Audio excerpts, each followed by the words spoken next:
Hello everyone. तो आज हम बात करने वाले हैं इम्प्लांटेशन की, यानी कि इम्प्लांटेशन क्या होता है, कब होता है और अगर आपने ट्रीटमेंट लिया है तो कब होता है और उसके क्या क्या सिम्टम्स हैं। तो चलिए वीडियो स्टार्ट करते हैं। तो सबसे पहले इम्प्लांटेशन क्या होता है। इम्प्लांटेशन जो है आपका जो भ्रूण है, यानी कि जो बच्चा है, जब आपकी यूट्रस की दीवारों पर चिपकता है तो उसको इम्प्लांटेशन कहते हैं। और इसी का जब ये इम्प्लांटेशन होती है तभी आपकी प्रेगनेंसी होती है। तो यानी कि जब आपका भ्रूण बनकर तैयार हो जाता है आपके बच्चेदानी में और उसकी बच्चेदानी की दीवारों पर जब चिपक जाता है तब इम्प्लांटेशन होती है। तो ये कब कब होती है, तो देखिए अगर आपकी नेचुरली आप ट्राई कर रहे हैं तो ओव्यूलेशन के 1 हफ्ते के अंदर, यानी कि 7वें से 8वें दिन, यानी कि ओव्यूलेशन के 7वें से 8वें दिन अगर आप ओव्यूलेशन ट्रैक कर रहे हैं। लेकिन अगर आप ओव्यूलेशन ट्रैक नहीं कर रहे और नेचुरली ट्राई कर रहे हैं तो लगभग ये आपका 20 से लेकर 22वें दिन कभी भी हो सकती है। यानी कि 20 दिन के बाद आपका जो है इम्प्लांटेशन का टाइम होता है।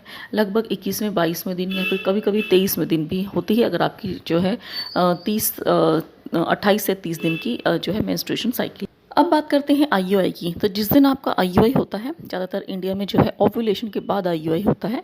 तो जिस दिन आपका आईयूआई होता है उसके 1 हफ्ते के अंदर अंदर आपकी जो है इम्प्लांटेशन हो जाती है। यानी कि इम्प्लांटेशन का मतलब, आप 1 हफ्ते का मतलब जैसे आज आपका हुआ है तो आज से 1 हफ्ते बाद आपकी 7वें दिन या 8वें दिन आपकी जो है इम्प्लांटेशन हो जाएगी। तो वो आपका इम्प्लांटेशन का टाइम होता है। उस टाइम आपको कुछ एक्स्ट्रा प्रिकॉशंस रखने होते हैं, ज़्यादा विग्रस एक्टिविटी या कोई भी ऐसे काम नहीं करना होता जिससे आपके यूट्रस पे प्रेशर पड़े। अब बात करते हैं आईवीएफ की। तो आईवीएफ में अगर आपका 3 डे ट्रांसफ़र है तो आपके जो है 5वें दिन से लेकर 7वें दिन तक कभी भी आपकी जो है इम्प्लांटेशन हो सकती है।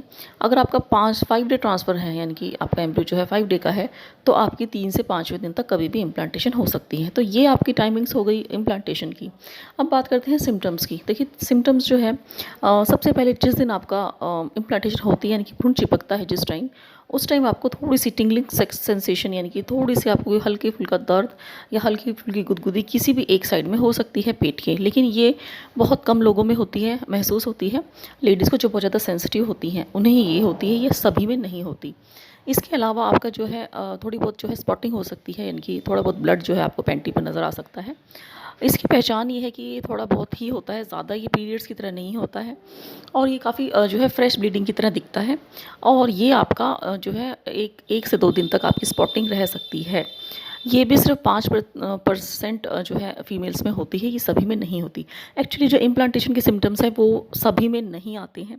खासकर जो लोग जो है ट्रीटमेंट ले रहे हैं, साथ में दवाइयाँ भी ले रहे हैं, उसमें तो आपको दवाइयों के सिम्टम्स इतने ज़्यादा होते हैं कि पता ही नहीं लगता कि ये रियल सिम्टम है या फिर दवाइयों की वजह से है।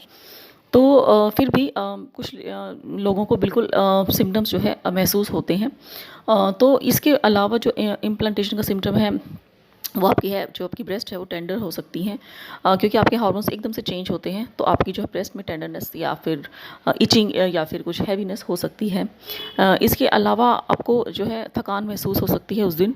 और आपका टेम्परेचर जो है, जिस दिन आपके इम्प्लांटेशन एग्जैक्ट डे अगर होती है तो उस दिन 1 दिन के लिए आपका टेम्परेचर कम होता है थोड़ा सा, उसके बाद आपका टेम्परेचर बढ़ता है। तो जिस दिन कम होता है आपको उस दिन नहीं पता लगता, अगर आप टेम्परेचर मेजर नहीं कर रहे हैं। अगर आप थर्मामीटर से हर रोज़ मेजर करते हैं तब आपको इस बात का पता लग सकता है। अदरवाइज़ आपको इम्प्लांटेशन के बाद आपका जो है थोड़ा सा टेम्परेचर बढ़ सकता है। बुखार नहीं होगा लेकिन टेम्परेचर थोड़ा सा बढ़ा हुआ आपको हो सकता है। जैसे अगर आपका 98 है तो 98.3 हो सकता है, 98.6 हो सकता है, 98.9 हो सकता है। तो इस तरीके से टेम्परेचर जो है बढ़ सकता है। इसके अलावा आपके जो मूड स्विंग्स हो सकते हैं। सबसे पहला सिम्टम यही होता है कि आपको जो है कभी गुस्सा, कभी मन करता है रोने का, कभी हंसते हैं। ये सब भी जो है हार्मोनल चेंजेस की वजह से होता है। इसके अलावा आपको जो है इम्प्लांटेशन के बाद आपका जो है वेजाइनल डिस्चार्ज जो है वो बढ़ सकता है। यानी कि अगर आपके ये सारे सिम्टम, एक दो सिम्टम जो मैंने बताए हैं, ये स्पेसिफिक होते हैं इम्प्लांटेशन के। इसके अलावा आपको जो प्रेगनेंसी के सिम्टम्स हैं, इसके साथ आपको प्रेगनेंसी के सिम्टम भी हों इम्प्लांटेशन के बाद, तो आप आइडिया लगा सकते हैं कि आप अब प्रेग्नेंट हो चुकी हैं और इम्प्लांटेशन ठीक से हो चुकी है। तो देखिए सबसे पहला सिम्टम जैसे मैंने आपको बताया कि आपको थकान रह सकती है। तो कभी कभी ऐसा होता है कि थकान आपको जो है नहीं पता लगता कि थकान है, लेकिन आपको जो है काम करने का मन नहीं करता, आप काम को अवॉइड करने लगते हो। तो ये भी एक सिम्टम है कि आपके हार्मोन्स चेंज हो रहे हैं। आपको किसी भी एक फूड की तरफ जो है एवर्जन हो सकती है कि कोई फूड खाने का मन नहीं करता या कोई फूड बहुत अच्छा लगने लगता है। तो फूड का जो है चूजनेस आपके अंदर आ सकती है, क्रेविंग्स आपको हो सकती हैं। तो ये सारे लेटर प्रेगनेंसी के सिम्टम हैं, यानी कि जब आपका टेस्ट करने का टाइम टाइम आता है तो ये सब सिम्टम दिख सकते हैं।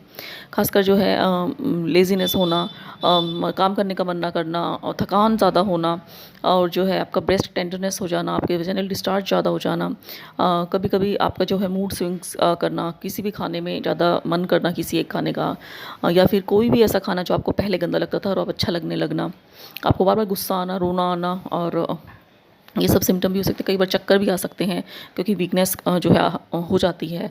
कभी-कभी एक सिम्पटम ये भी देखा गया कि आपको मीठा खाने का मन कर सकता है क्योंकि बॉडी को इस टाइम ज़्यादा ज़रूरत है एनर्जी की। इसमें आपको पानी की प्यास भी ज़्यादा लग सकती है। कई बार भूख बिल्कुल ही ख़त्म हो जाती है। तो ये हर बॉडी टाइप में अलग होता है और हो सकता है आपको कोई सिम्पटम ही ना दिखे। तो इसमें भी आपको कोई घबराने की बात नहीं होती। बिना सिम्पटम भी आपकी प्रेगनेंसी हो